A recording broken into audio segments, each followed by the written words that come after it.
if your foundation of health and your foundation of hormones and your foundation of metabolism isn't right, it's going to be very hard to get the most out of any kind of exercise or fat loss protocol.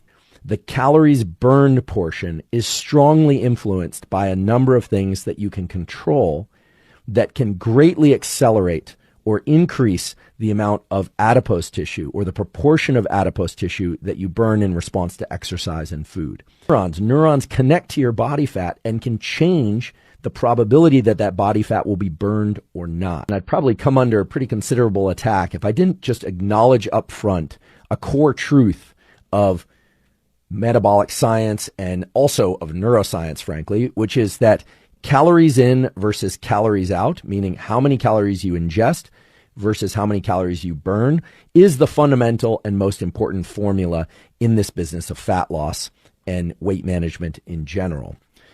There's simply no way around the fact that if you ingest far more calories than you burn, you're likely to gain weight.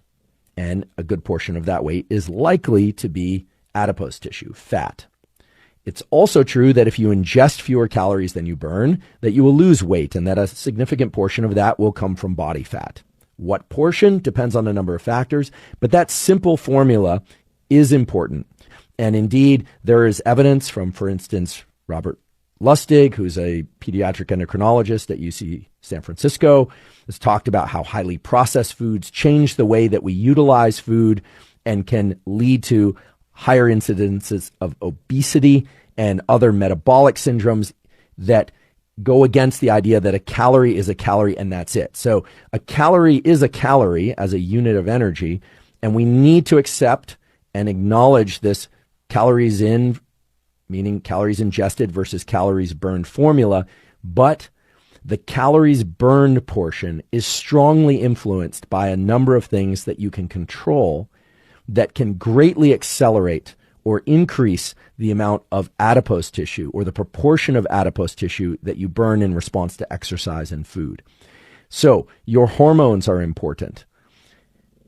Your thermogenic milieu, meaning how warm or how cold your body is, how cold you make it, how warm you make it, but also your level of metabolism, your levels of thyroid hormone, and something that's hardly ever discussed, but is well supported by the scientific literature, how much innervation, meaning how much connectivity there is between your nervous system and fat. Your body fat of various kinds, and there are several kinds of body fat, are actually innervated by neurons. Neurons connect to your body fat and can change the probability that that body fat will be burned or not. So your nervous system is the master controller of this process, and it plays a strong role in the calories out, the calories burned component. I want to set the context correctly. If your foundation of health and your foundation of hormones and your foundation of metabolism isn't right, it's going to be very hard to get the most out of any kind of exercise or fat loss protocol. There are a couple bins, a couple items that you should make sure you're getting correctly. And if you're not perfect about these, don't worry about it. Most people are not perfect about them. I'm certainly not perfect about them. But we should all be striving to get quality and sufficient sleep. Get your sleep right. Get your light exposure right. Avoid bright light in your eyes at times you want to be asleep, and get bright light in your eyes at times you want to be awake. So get your sleep right. The other thing is essential fatty acids. We need fatty acids. They are vital to so many aspects of our health. You don't have to get them from supplements. You can if you want to, but you need to get them from your food. They are essential. There's a reason there's an E, the essential part there. Of the fatty acids, there are multiple kinds, but for the antidepressant effects, or the levels of fatty acids that will promote good mood and also healthy metabolism, and will start to shift the needle in the right direction on blood-borne cardiovascular factors, the key thing is to get the levels of EPA that you ingest above 1,000 milligrams per day. So that doesn't mean just taking 1,000 milligrams or more of, say, fish oil or krill oil or whatever your preferred source is. It means getting above 1,000 milligrams of EPA, which may require that you ingest more essential fatty acids than just 1,000 milligrams per day. That, of course, can be done through food sources. things like fatty fish, or if you're not into eating fish, you have quality meats that are grass raised can do that. There are other sources of essential fatty acids, of course, also from plant sources. So look those up online. It's really easy to find, but the research in the literature shows that you want to get above 1,000 milligrams of EPA per day, because that's when you can best support your metabolism and position yourself for good fat loss.